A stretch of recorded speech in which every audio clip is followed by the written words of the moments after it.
다음 강재묵 기자 준비했죠? 네, 오늘도 이제 마지막 사건 소식 준비했습니다. 이 제목은 썩은 배추, 무, 김치, 결국 명장 김순자 재판행입니다. 이 먹을 것에는 장난치면 안 된다라는 말까지 있죠. 이 오늘 그렇죠. 사건은 이 식품 관련한 소식으로 좀 준비해 봤는데요. 이 작년 2월 이 썩은 배추와 무로 이 김치를 제조한 업체가 이 적발되면서 이 파장이 좀 크게 일은 바가 있었습니다. 이 해당 업체 이 대한민국이 김치 명장 1호로 유명한 이 김순자 이 한성식품 대표가 운영하는 공장이었기 때문에 네. 이 더더욱 좀 충격을 좀 전했었는데요. 이번 사건 관련해 이 재판 소식이 더해졌습니다. 이 검찰이 지난 27일 이 김순자 대표와 이 회사 관계자 8명을 재판에 넘겼습니다. 이 지난 2019년부터 약 4년간 이 썩은 배추와 물을 이용해 이 31만 킬로그램이 넘는 이 김치를 만든 혐의를 받고 있는데요.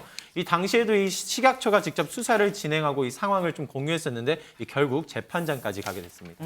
네, 그런데 당초에 공개됐던 영상은 이 한성식품의 자회사가 운영하는 이 식품 공장의 작업 모습이었습니다. 네. 이 식약처 조사에서도 자회사 부사장인 A 씨가 주범이다 이렇게 네. 이야기가 나왔는데 네. 검찰이 수사를 추가로 하는 과정에서 실제 배후에는 이 김순자 대표가 있었다라는 사실을 밝혀낸 것으로 전해졌습니다. 아니 지금 썩은 재료, 썩은 무, 이 썩은 배추, 곰팡이나 무로 김치를 만든 배후가 우리나라 국내 김치 명장 1호였습니다. 근데 이 김순자 대표가 강재묵 기자 굉장히 식품업계에서 알만한 사람 아닙니까? 뭐 방송에 나와서 막 담그는 법도 알려주고 그랬었어요. 맞습니다. 저희 또 동치미 프로그램에도 나오고 한 바가 좀 있었는데 네. 이 김순자 대표는 이 대표적인 첫 김치 명인입니다. 이력을 좀 설명을 드리면은 2007년 이 농림축산식품부로부터 이 전통식품 명인 이 29호 김치 명인으로 임명이 된 바가 있었고요. 네. 또 2012년에는 이 고용노동부로부터 이 식품 명장 1호로 지정됐습니다. 또 2017년에는 이 전 세계 25개국에 수출한 공로를 인정받아 이 금탑 산업 이 훈장을 받기도 했는데 관련 영상 저희가 준비했습니다. 우리는 식이 이렇게 있어요, 이렇게. 근데 중국산 배추를 딱 잘랐더니요, 칼로가 딱 잘라놓은 거 아무것도 없어요. 국산 김치는 이렇게 해서 섬유질이 많아서 김치가 무르지가 않고, 중국산은 이렇게 아무것도 없기 때문에 금방 김치가 무르는가 봅니다. 여러분들 지금 이제 시중에 중국산 김치가 많이 돌고 있잖아요. 중국산 김치 원산지 표시가 돼 있으니까 중국산 김치인지 국산 김치인지 꼭 확인하시고 우리나라 김치 찾아서 우리의 뿌리를 찾아서 드시는 우리 대한민국 국민이 돼주시기를 부탁하면서, 네, 자 이제 배추 절이겠습니다. 이런 배추로다가 절이고요.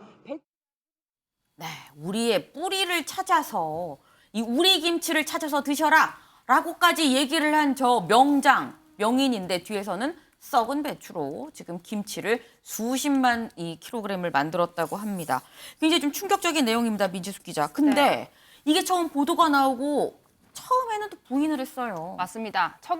처음에는 악의적인 제보다라고 완전히 부인을 했었는데 마침 썩은 배추가 들어오는 날 일부러 누가 찍었다. 이런 배추가 들어온다고 하면서 악의적으로 촬영을 했다 이야기한 건데요. 원래 변질된 절인 배추는 전량 폐기한다며 이 자회사 한 곳의 문제가 너무 두드러진 것 같다. 이렇게 억울하다 이야기했다고 합니다. 하지만 취재가 이어지자 이런 사실을 뒤늦게 시인을 했다고 하는데 네. 이 보도로 인한 논란이 커지자 해당 대표 명의의 사과문을 홈페이지에 게시하기도 했습니다. 이 일로 이 김순자 대표 결국 명인과 명장 자리를 모두 반납했습니다. 네. 이 명장 자리를 반납 의사를 철회했다가 이 비난을 받자 결국 다시 반납하는 해프닝도 있었거든요. 이 명인과 달리 명장의 경우는 이 종사 자격을 국가로부터 지원받기 때문에 뭐 이를 이유로 의사를 철회한 것 아니냐라는 논란 등도 있었는데 결국 지난해 3월 명인, 명장 모두 자진 반납 처리했습니다. 네. 일단 강재묵 기자가 초반에 얘기한 게 있죠. 먹는 거 갖고 장난치면 안 됩니다. 이 너무 당연한 얘기인 건데 여기서도 지금 화가 나는데 더불어서 장현미 변호사님. 지금 1호예요. 우리나라 김치 지금 세계에 널리 알려야 하는 그리고 이미 알려진 김치 명장 1호가 개척자가 지금 저런 뒤에서 썩은 김치를 만들었다는 게 더 화가 납니다. 그리고 명인이라는 칭호를 국가로부터 받은 거 아닙니까? 그러니까 그럼요. 그걸 믿고 사신 분들이 얼마나 많으시겠어요. 또 집집마다 김치 안 드시는 분들 안 계시잖아요. 그럼요. 그걸 악용해서 이런 범죄를 저질렀다. 더더군다나 처음엔 악의적인 제보다. 그러다가 수사를 통해서 드러나니까 나는 몰랐고 부사장이 한 일이다라고 모르쇠로 일관했습니다. 엄벌이 불가피해 보입니다. 네. 엄벌이 불가피해 보인다는 변호사님의 얘기였습니다.